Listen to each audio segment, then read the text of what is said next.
Muscle Car Corner here, bringing you another beautiful Mopar 1870 Dodge Super B. This is a 440 car, plum crazy purple. It just shows really well. Looks like it is from New Hampshire. It does have a V in the VIN for the V code 446 barrel. The car is going to go from 140 to 160.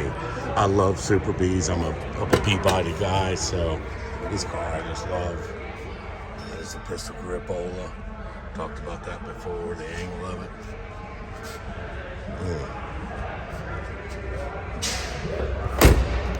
Dog dash hubcaps, painted wheels. Car's very straight, very beautiful paint. A couple little flaws here and there, no harm, no foul. So, just another beautiful Mopar. I wanted you to see that I enjoy. Hope you're liking the cars I'm previewing. It's all my favorite stuff.